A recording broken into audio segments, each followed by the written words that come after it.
time. My name's Emmanuel, and first I'd just like to say thank you to Corey for giving me the privilege to share my gift with everyone here. This is probably the first time I'm going to share my testimony with everyone, so pardon me, I'm going to try my best to be eloquent in it. Um, I grew up in Nigeria. I spent about 9 years of my childhood in Nigeria. And what are Nigerians in the house? Right. So I grew up in Nigeria, and that was the first time I gave my life to Christ. I think I was about 9 years old. I started singing in the church. At 9 years old, I became like the choir master. So every Sunday we'd meet up, rehearse, I'll tell the choir what to do, blah, blah, blah, blah, blah. I came to this country when I was 12 years old. And by the age of 15, I also became the choir master at my church, Everlasting Arms Ministry, based on Old Kent Road. So every summer, what we do is that we'd have youth conventions. So every summer from 15, 16, 17, 18, literally every summer was just, okay, outreach, outreach, outreach. How can we minister to people? How can we win souls? My Christian life was sweet. And then life hit. Life hit when I was, how old was I? This was 2010. And it started off with my brother. One day he went to Lewisham College, and one day he was walking down the high street with a friend. And as he was walking down, his friend just randomly decided to attack a random man. My brother was in shock. He was like, what's going on? And then his friend started to run. I was like, run, run, run, run. So like when you just dazed, you don't know what's going on, you just kind of... So my brother started running as well. As he was running away from this man that was chasing them, he stopped and he thought, hang on, I'm not done anything wrong, so why should I run? So he stopped, and he allowed the guy to catch him. So the guy called the police, and my brother was there just waiting. No, he wasn't struggling with the guy. He waited for the police to come. And the police came and put my brother in cell. And what happened? So I remember at that time my mom was in church. So I got the call that, okay, this has happened to your brother.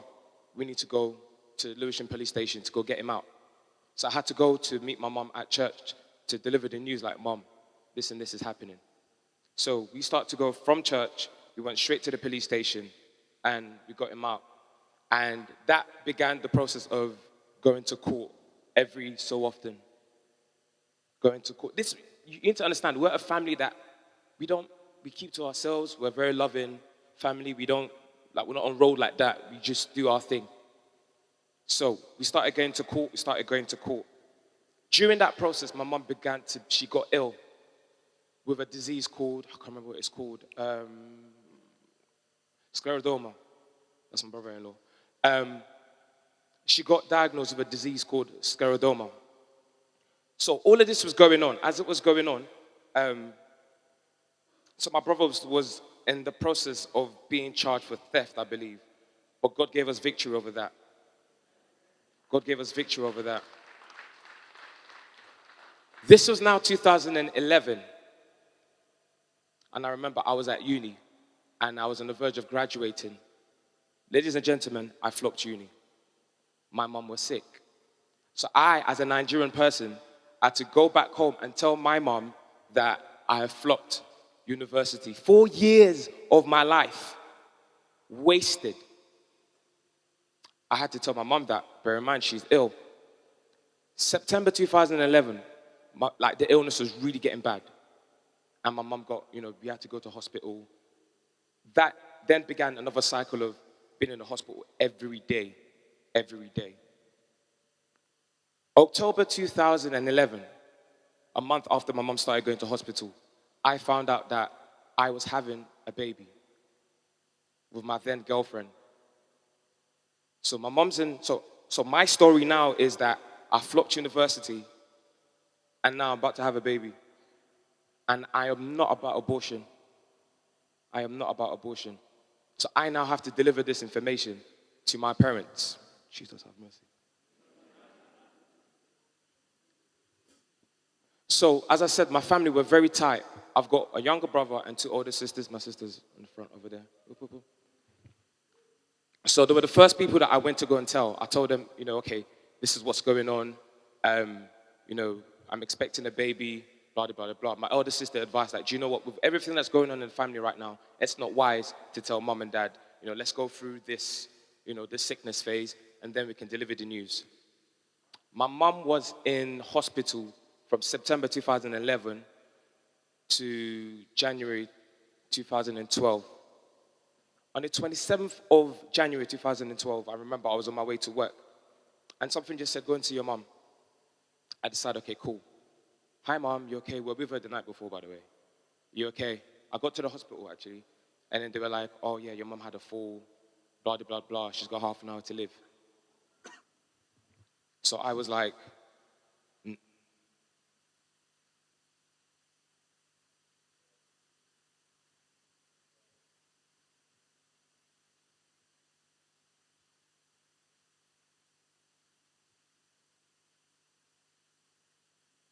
man up, man. Come on.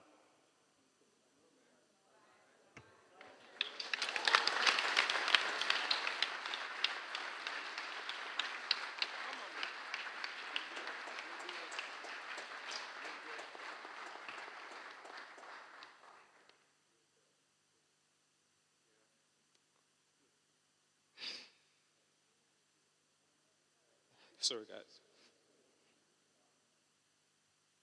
So I remember I'm a singer, so I started singing praise and worship. I was like, cool. They don't know what they're talking about. My mom's gonna be fine. I remember calling out her name, and I remember the last breath that she took.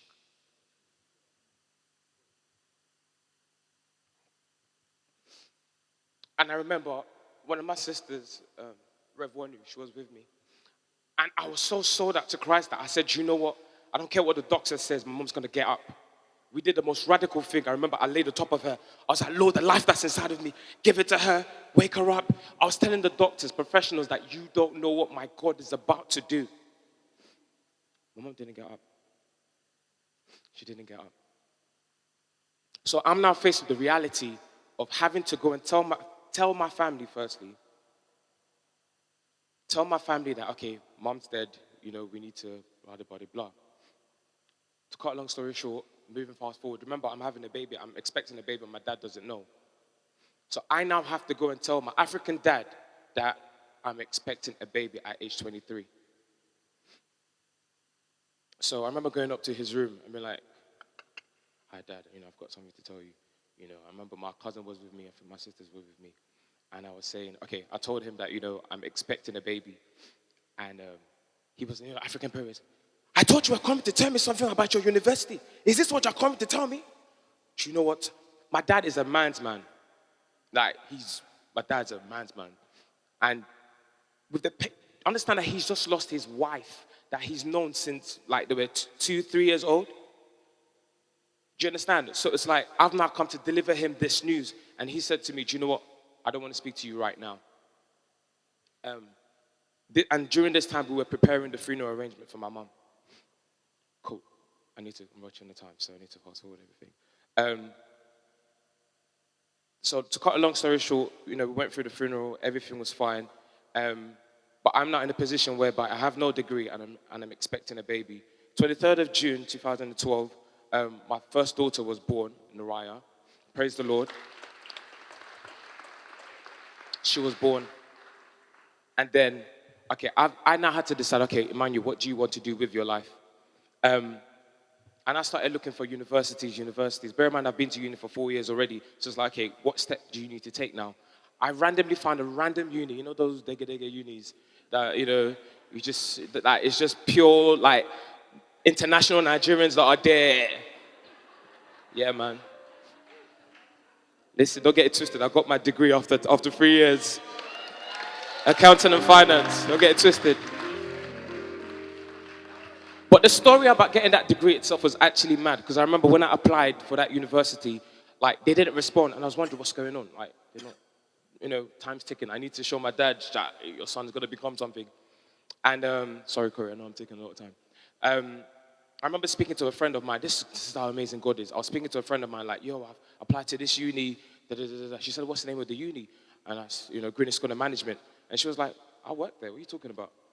And I was like, what do you mean you work there? She's like, yeah, I'm a HR lady. I had no clue that my friend worked at that uni. So I was like, well, I've just applied to the uni and they're taking long. So she was like, okay, cool. When I get to school to work on Monday, I'll see where your application is. She told me that my application was at the bottom of the pile. It was at the bottom of the pile, and then she fast-tracked it to the top. And that's how I got into that uni. So time's passing. I'm not married, but I'm studying. I'm working late shift because I need to pay. And, I need to pay for the tuition. In fact, I don't know how 15K just landed on my lap over the process of 2 years, but God provided. Like, God literally provided for me. And so after that, when I'm in 2014, February 2014, my baby is now 2 years old. We take her to the hospital to, like kids, they have the vaccinations and things. Now, this particular vaccination that she had is called MMR. 24 hours after that, we noticed that her eye started to just kind of move by itself. Like the neurons in the eyes just basically stopped working. So you have a baby that has to do this now to see. And I'm thinking like, Lord, like, what's going on? Like, I gave my life to you years ago. I'm serving, I'm ministering, I'm going all over the place talking about your goodness, but I don't feel your goodness in my life at this moment in time. Okay, fast forward. At the time I was unmarried. I'm really trying to just go through the story. So that in terms of the story with my daughter, till this very day, that's something that we're still dealing with. My daughter is now 7 years old. We have to give her medication 5 times a day, just so that she can see properly. But I thank God that it's getting better.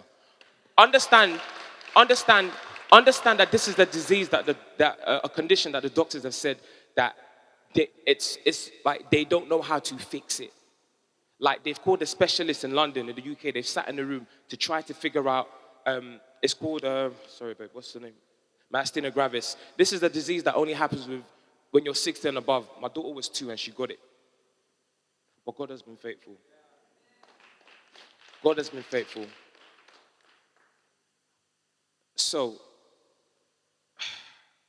my then girlfriend, even the relationship itself, I can't even start to go through the testimony that happened there. But God kept us.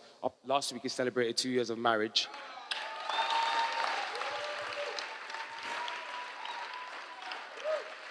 Last week, we celebrated 2 years of marriage. And even in that marriage, there's a lot of things that's gone on. But I thank God. Like, I'm giving this as a testimony because there's a lot of things that I'm still hoping for God to do. And I'm giving this as a testimony because even through it all, I thank God for peace of mind. Because I may not have received that physical answer, the physical manifestation of what I am looking to achieve, but God has kept me through it all. Which leads me to the title of the song that I'm going to sing today. It's called I Am Still Here. Please worship with me.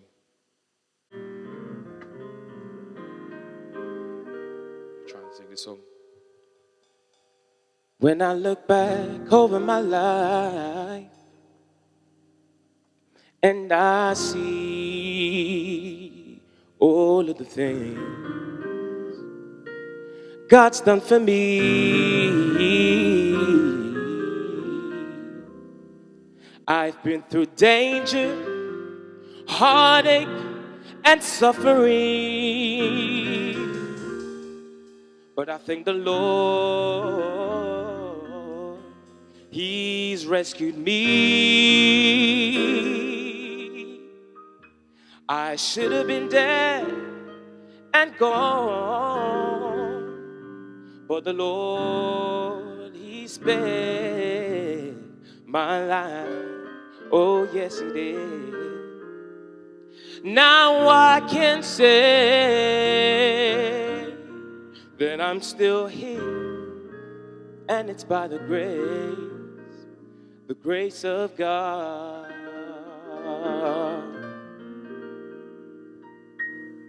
When I look back over my life and I see all of the things the Lord has brought me through, I've been through sickness, trials, and suffering, but I thank the Lord, bless me still. I could have lost the faith. I could have failed. I could have failed. I could have failed from His grace. Now I can say that I'm still here, and it's by the grace of God.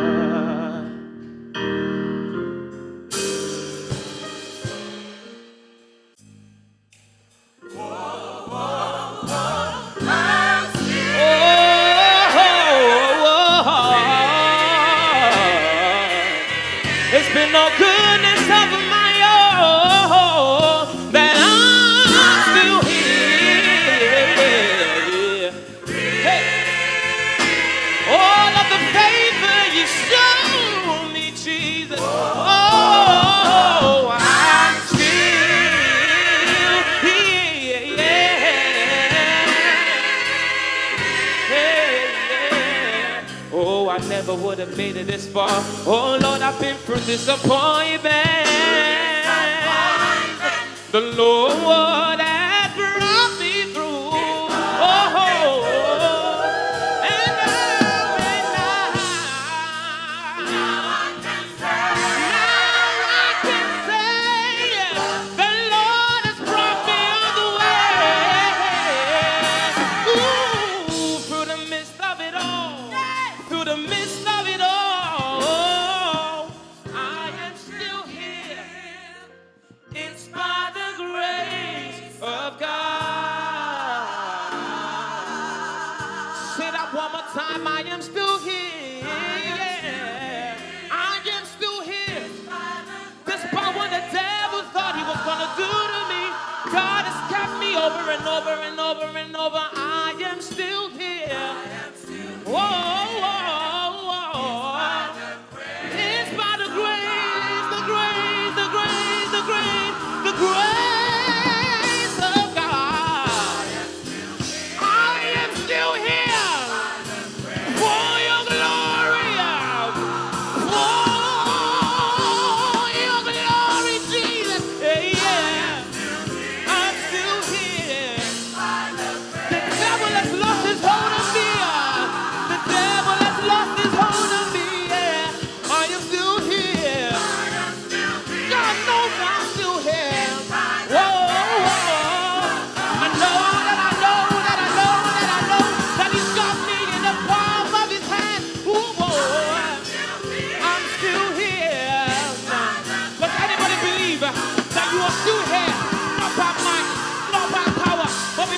Grace and the Spirit of the living God.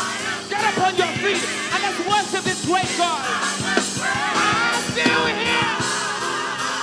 I'm still here for your grace. I am still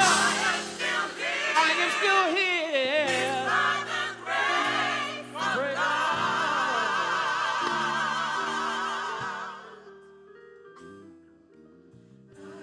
I am still here. It's by the grace of God. I am still here. I know there's some singers in the building. Open up your mouth and sing with me. I am still here. It's by the grace, the grace, the grace of God. I am still here. Oh, it's by the grace. It's only by your grace, Jesus, that you see me through, that you brought me through. I am still here, yeah. It's only for your love. Thank you for loving me, Jesus. Thank you for keeping me, Jesus. Thank you, thank you, thank you, Lord. Thank you, Lord. Thank you, Lord. Thank you, thank you, thank you. I am still here.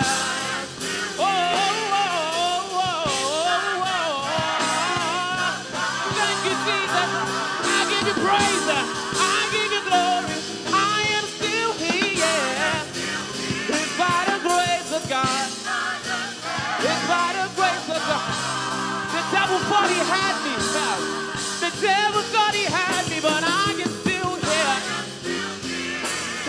this great God. It's by the grace.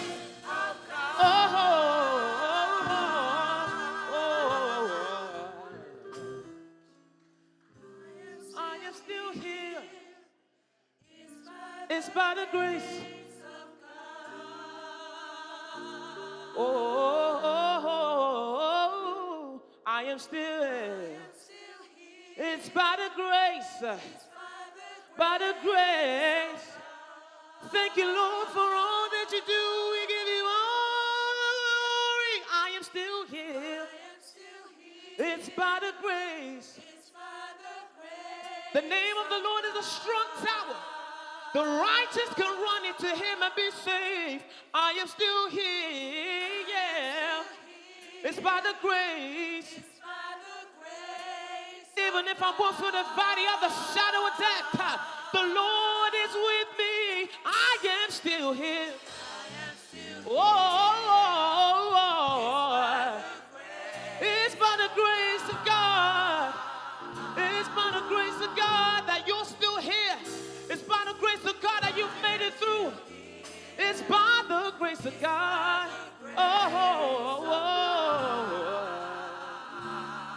Thank you, Jesus. I am still here. It's by the grace of God. Hallelujah.